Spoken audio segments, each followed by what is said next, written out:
আজ ভোলানাথ বাবু এবং মনিকা দেবীর একমাত্র ছেলে প্রীতমের বিয়ে বিশাখার সঙ্গে হয়েছে। বিয়ের রাতে তারা দুজনেই নিজেদের ঘরের মধ্যে ছিল।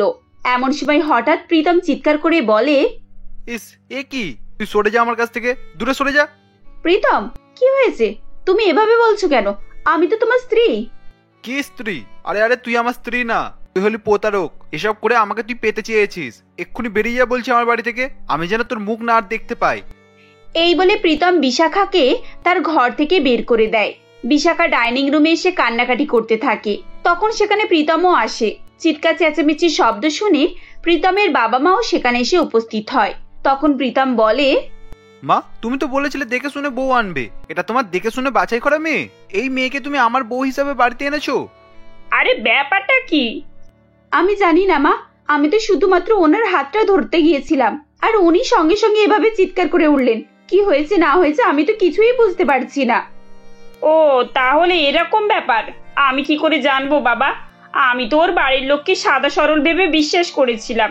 ওরা যে এরকম বেরোবে তা তো আমিও বুঝতে পারিনি। মা, আমার ঘেন্না লাগছে। এই মেয়ে আমাকে ছুঁয়েছে। আমার এক্ষুনি হাত ধুতে হবে। আমি ওয়াশরুমে যাচ্ছি। মধ্যে তুমি ওকে এ বাড়ি থেকে বের করে দাও, আমি যেন ফিরে এসে ওর আর মুখ না দেখি। বিশাখা, তুমি তাড়াতাড়ি গিয়ে নিজের ব্যাগটা গুছিয়ে প্যাক করে নাও। তোমার বাড়ির লোককে এবার জবাবদিহি করতে হবে, তারা কেন আমাদের সাথে এরকম করেছে।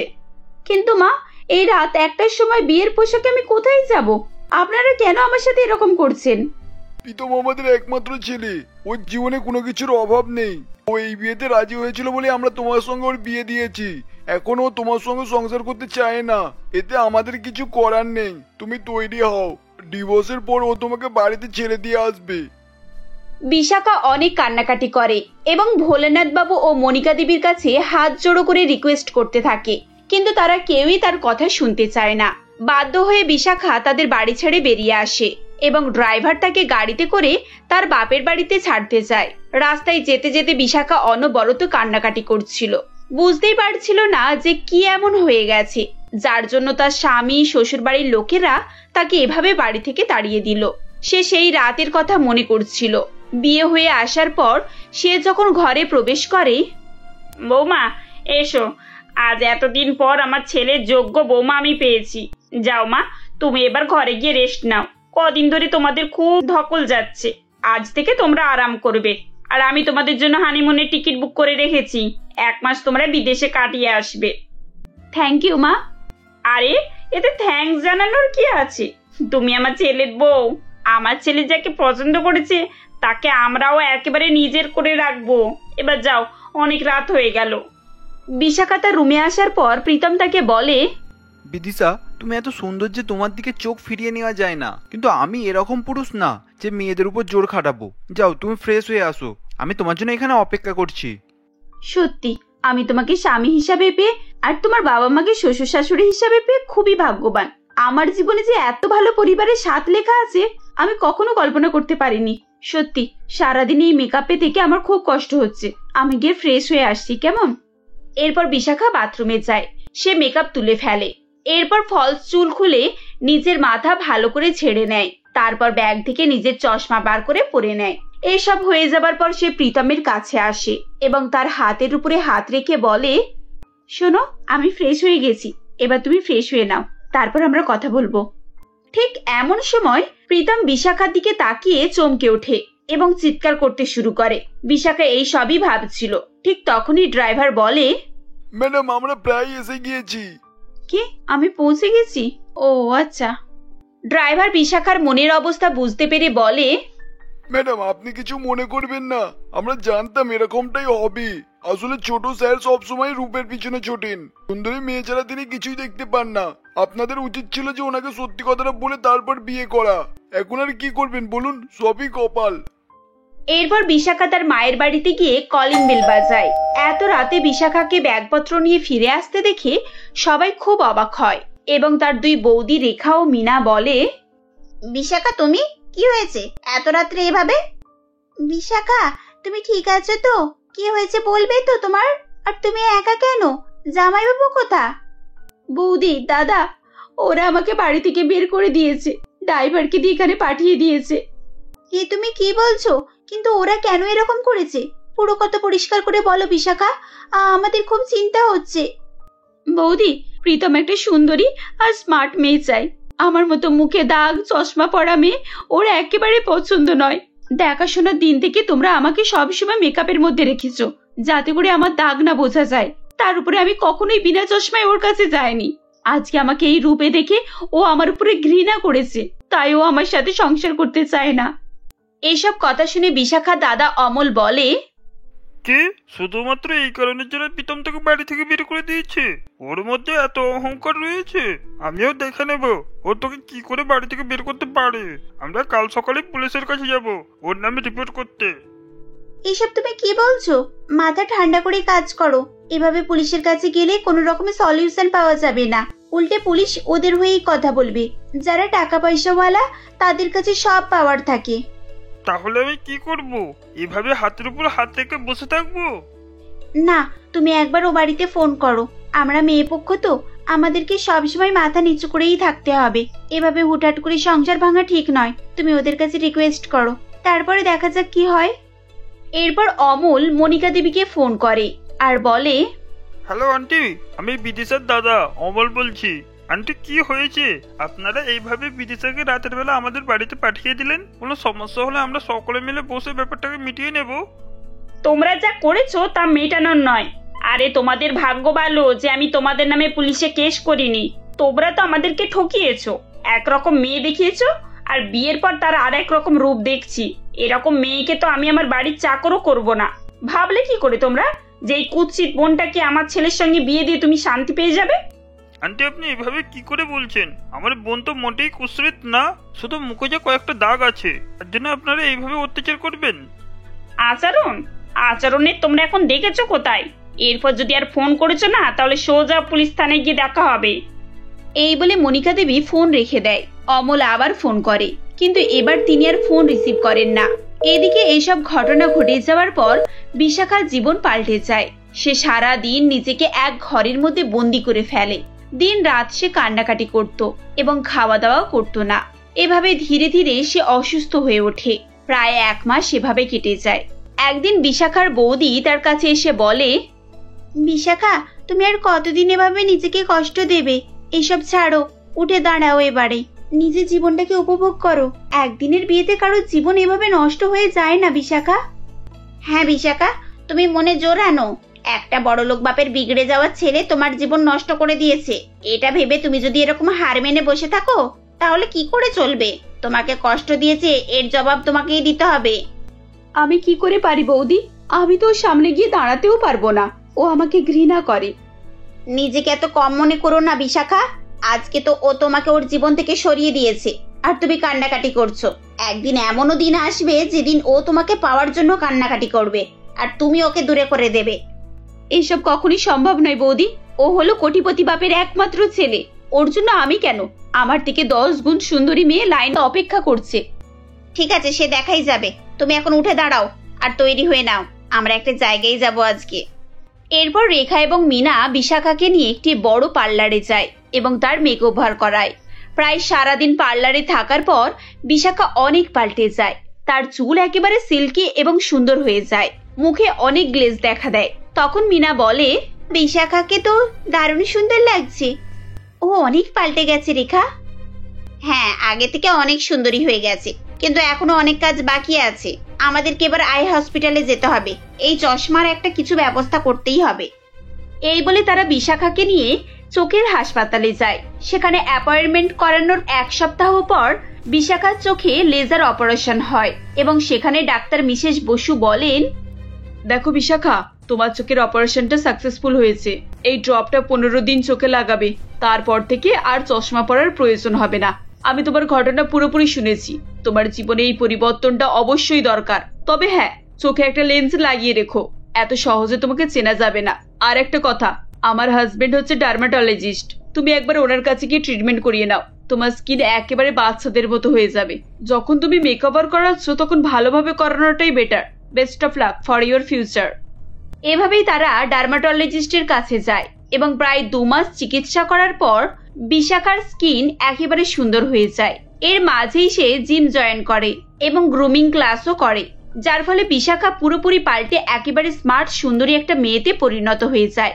বিশাখাকে দেখে তার দাদা অমল অবাক হয়ে বলে, তোমরা দুজনে প্রত্যেকদিন কোথায় যাও আমি ঠিক জানি না, কিন্তু সত্যি বলতে কি এই 2 মাসেতে বিদেশে পুরো পাল্টে গিয়েছে।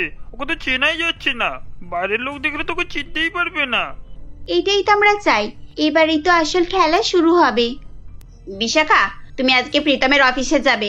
এই নাও, এই ফাইলে তোমার নাম রিয়া দেওয়া আছে, আর সেই নামেই সব কাগজপত্র বানানো আছে। যাও, নিজের অধিকার মান সম্মান ছিনিয়ে নাও। দাদা বৌদির কাছ থেকে আশীর্বাদ নিয়ে এবং সেই ফাইল সঙ্গে নিয়ে বিশাখা প্রীতমের অফিসে পৌঁছায়। প্রীতম বিশাখাকে দেখে চিনতে পারে না এবং এই সুযোগে বিশাখা তার ফাইল প্রীতমের দিকে এগিয়ে দেয়। Hello sir, I am Riya. আমি শুনেছি এই অফিসে একটা পার্সোনাল অ্যাসিস্ট্যান্টের পোস্ট ফাঁকা আছে, তাই আমি ইন্টারভিউ দিতে এসেছি। বিশাখাকে দেখে এবং তার কথাবার্তা শুনে প্রীতম একেবারে মুগ্ধ হয়ে যায়। এরপর সে বলে, মিস রিয়া, আমরা তো আমাদের অফিসে আপনার মধ্যে সুন্দরী মেয়ে খুঁজছি। আমি ভাবতেও পারছি না যে এত তাড়াতাড়ি পেয়ে যাব। আপনার জব কনফার্ম হয়ে গেছে, আপনি আজ থেকে জয়েন করতে পারবেন। কিন্তু স্যার, আমি তো এখনো আমার কাগজপত্র জমা দেইনি। আপনি একবার আমার ফাইলটা খুলে সমস্ত কিছু চেক করে নিন।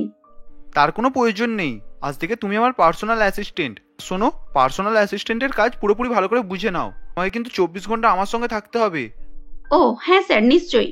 আমিও আপনার সঙ্গে 24 ঘন্টা থাকতে চাই। আপনি শুধু বলে দিন আমায় কি করতে হবে, আমি সবকিছু করতে রাজি আছি। বিশাখার এই সমস্ত কথাতে প্রীতম আরো বেশি তার দিকে আকর্ষিত হয়। এভাবেই অজান্তে প্রীতম বিশাখার জালে জড়িয়ে পড়ে। তারা প্রত্যেকদিন একই সঙ্গে অফিসে যাওয়া আসা, রেস্টুরেন্টে খাওয়া, ঘোরাফেরা ইত্যাদি করে। ধীরে ধীরে সময় কাটে এবং প্রীতম বিশাখার প্রেমে হাবুডুবু খেতে শুরু করে। 1 মাস পর প্রীতম বিশাখাকে প্রপোজ করে আর বলে, রিয়া, আমি তোমাকে ছাড়া বাঁচতেই পারবো না। প্লিজ তুমি আমাকে বিয়ে করো, প্লিজ বিদিশা।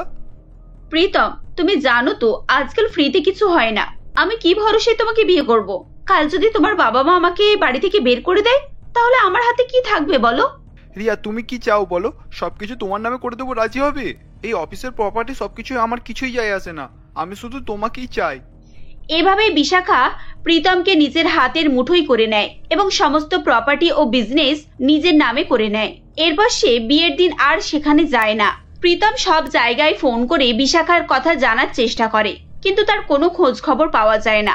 শেষে প্রীতমের মা মনিকা দেবী ছেলের কষ্ট সহ্য করতে না পেরে রিয়া অর্থাৎ বিশাখাকে ফোন করে এবং কান্নাকাটি করে তাকে ফিরে আসতে বলে। তখন বিশাখা বলে, আপনি ঠিক চিনতে পারছেন আন্টি, আমি আপনার বৌমা বিশাখা। কি তুমি বিশাখা? তুমি আমার ছেলের সঙ্গে এসব করেছো? আরে আরে, এতে অবাক হওয়ার কি আছে? আপনার ছেলে অন্য কোনো মেয়েকে কষ্ট দিয়ে বিয়ের রাতে ছেড়ে দিতে পারলে সেটা খুব ভালো, আর আপনার ছেলেকে কেউ ছেড়ে দিলে তাতে আপনার এত কষ্ট হচ্ছে, এটা তো উচিত বিচার হলো না। একদিন আপনাদের জন্য আমার পরিবার কষ্ট পেয়েছিল, আজকে আমি আপনার ঋণ শোধ করে দিলাম। এবার বুঝুন এভাবে অপমানিত লাঞ্ছিত হতে কেমন লাগে। আর শুনুন, আপনার সম্পত্তিতে কোনো আমার লোভ নেই, সমস্ত কাগজপত্র আমি আপনার ঠিকানায় পাঠিয়ে দিচ্ছি। আপনি এবার আপনার ছেলেকে সামলান। এই বলে বিশাখা ফোন রেখে দেয়। সমস্ত সম্পত্তি পাওয়ার পরও প্রীতম সুখী হতে পারে না। এদিকে বিশাখা অন্য শহরে গিয়ে চাকরি শুরু করে এবং তার জীবনে এগিয়ে যায়। কবিতা 2 ছেলে মেয়ে, স্বামী এবং শাশুড়িকে নিয়ে মুকুন্দপুর গ্রামে বসবাস করতেন। কবিতা স্বামী মণিলাল ছিলেন মদ মাতাল ও জুয়াখোর। ধীরে ধীরে নিজের ঘর ভিটে আসবাবপত্র সব জুয়ায় ভাসিয়ে দেয়। তাই কবিতা ও কবিতার শাশুড়ি ও বাচ্চাদের নিয়ে পথের ধারে চলে আসে। দিনের পর দিন রাস্তায় ঘুরে বেরিয়ে দিন কাটিয়ে নেয়। তারপর অবশেষে ফুটপাতেরই একধারে তাঁবু খাটিয়ে থাকতে শুরু করে। কবিতার শাশুড়ি সরস্বতী দেবী রাস্তায় জন মজুরের কাজ করে পেট চালায়। একদিন কবিতার মেয়ে রীতা এবং ছেলে রাজুকে প্রচন্ড খিদে পায়। মা গো, খুব খিদে পেয়েছে, কিছু খেতে দাও না মা। সেই সকালে 2টো মুড়ি খেয়েছি, বেলার দুপুর হয়ে গেল, খিদেতে পেট জ্বলে যাচ্ছে মা, কিছু খেতে দাও না মা। হ্যাঁ, এই তো খাবার নিয়ে যাচ্ছি, এই নে, দুজনে মিলে খেয়ে নে। হ্যাঁ মা, শুধু আলু সিদ্ধ আর ভালো লাগে না, প্রত্যেক দিন সেই একই খাবার খেয়ে মুখের স্বাদটাই চলে গেছে মা। আজ আমি শুধু জল খেয়ে কাটিয়ে দেব, তবু এই খাবার কিছুতেই খাবো না। মা, প্রতিদিন ভাত আলু সেদ্ধ খেতে ভাল লাগে, একদিনও কি আলু ছাড়া কিছু খেতে দেবে না? রোজ রোজ এইরকম খাবার খেয়ে আমার ভালো লাগছে না, আজকে আলু সিদ্ধ ভাত খাবো না একদম। এই বলে রীতা ও রাজু দুজনেই খাবার ছেলে চলে যায়। আর কলসি থেকে জল ঢেলে খেতে গিয়ে দেখে কলসির জলটা প্রচন্ড গরম। আমাদের ভাগ্যটাই খুব খারাপ। দুবেলা ঠিক মতো করে খাবার জোটে না, আবার জলটা খেয়ে যে তৃষ্ণা মেটাবো দেখো তাও হলো না। এই গরমে কেউ এত গরম জল খেতে পারে? ভগবান আমাদের দিকে যে কবে মুখ তুলে তাকাবে কেই জানে। কেন যে এই গরিব ঘরে জন্ম নিতে হয়েছিল কে জানে। ঠিক মতো খাওয়াতে পারবে না যেকালে জন্ম দিয়েছিলে কেন মা? হ্যাঁ মা, আমার এই পৃথিবীতে আসা উচিতই হয়নি। এই বলে দুই ভাই বোন কবিতার ওপর রাগ দেখিয়ে খাবার সরিয়ে জলের গ্লাসটাও ফেলে দিয়ে বাইরে চলে যায়। কবিতার আগে তার দুই ছেলে মেয়েকে জোরে চড় মারে এবং বলে, মা বাবার কি খুব শখ হয়েছে নাকি যে তার নিজের ছেলে মেয়েদের কষ্ট দেয়? প্রত্যেক বাবা মারই তো ইচ্ছে হয় তাদের বাচ্চারা ভালো খেয়ে ভালো পড়ে সুস্থভাবে জীবন যাপন করুক, কিন্তু পরিস্থিতি আর ভাগ্য তাদের সাথ দেয় না। আজ তোদের বাবার জন্যই আমাদের এই দুর্দশা হয়েছে। তোদের বাবা যদি ভালো হতো, ঠিকঠাক করে রোজগার করতো, তাহলে আমাদের এত কষ্ট করতে হতো না। আর 5টা ছেলের মতো ঠান্ডা জল খেয়ে গরমে পাখার তলায় শুয়ে বসে দিন কাটাতিস, ভালো মন্দ খেয়ে বড় হতিস। আমার তো যতটুকু সাধ্য ততটুকুই করব, এর থেকে বেশি কি করে করব বল? যতটুকু তোদের ভাগ্যে জুটছে সেটা শুধু আমার আর তোর ঠাকুমার জন্যই, বুঝলি তো? থাক না বৌমা, ওরা বাচ্চা ছেলে, ওদেরকে কিছু বলে লাভ আছে কি? আর সত্যিই তো ওরা তো ঠিকই বলেছে, প্রত্যেক দিন আলু সেদ্ধ ভাত খেতে কারই বা ভালো লাগে বলো তো? ওদের কোনো দোষ নেই বৌমা, ওদের কিছু বলো না, ছেড়ে দাও ছেড়ে দাও।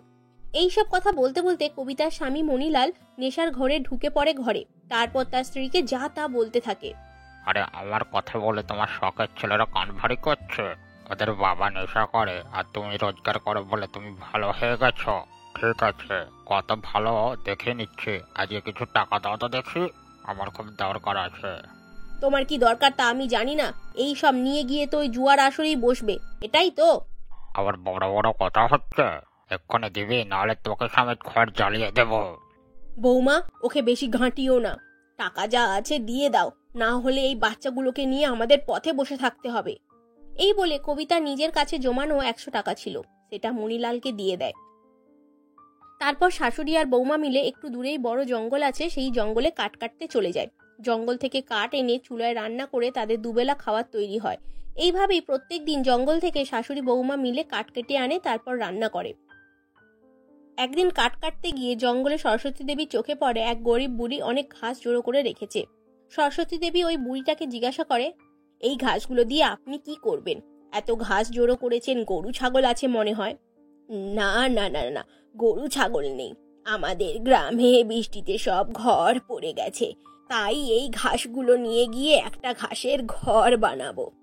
সরস্বতী দেবী তো বুড়ির কথা শুনেই মাথায় একটা বুদ্ধি বার করে এবং এসে তার বৌমা কবিতাকে বলে, বৌমা, জঙ্গলে যখন আমি কাঠ কাটতে গেছিলাম তখন দেখি একটা বুড়ি অনেক ঘাস জড়ো করেছিল, সেই ঘাস দিয়ে নাকি তারা ঘর বানাবে। ঘাসের যদি ঘর হতে পারে তাহলে আমরাও তো ঘাস দিয়ে একটা ফ্রিজ বানাতে পারি, তাই না? এই গরমে বাচ্চাগুলো একটু ঠান্ডা ঠান্ডা জল খেতে পারবে।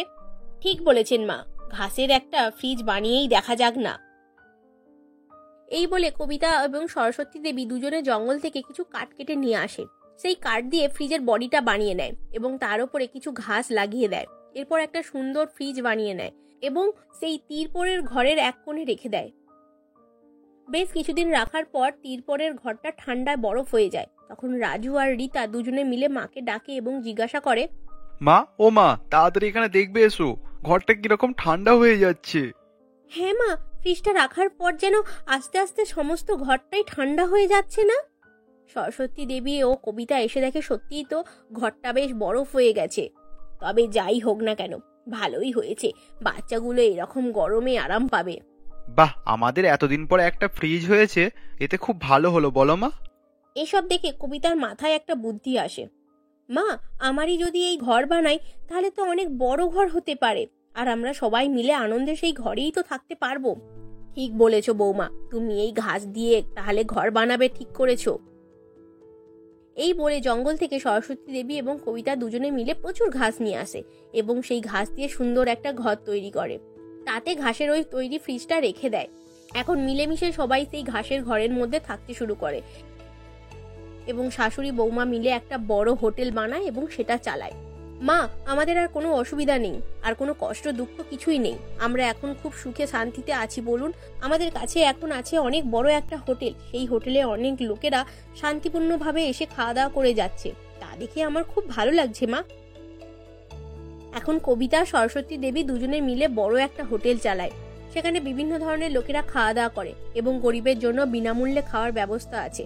পেট ভরে বিনামূল্যে খেয়ে যেতে পারবে গরিব মানুষেরা, কারণ কবিতা জানে গরিবদের কি দুর্দশা হয়, দুবেলা খাবারের জন্য পেটের দায়ে তাদের কি না করতে হয়। তাই নিজেদের কষ্টের কথা মনে করে গরিবদের জন্য বিনামূল্যে খাবার ব্যবস্থা করে দিয়েছে। কবিতার এই কথায় তার শাশুড়ি সরস্বতী দেবীও মত দিয়েছে। দুজনে মিলে এখন একটা হোটেল চালায়। তারা এখন সুখে শান্তিতে ছেলে মেয়েদের নিয়ে জীবন কাটাচ্ছে।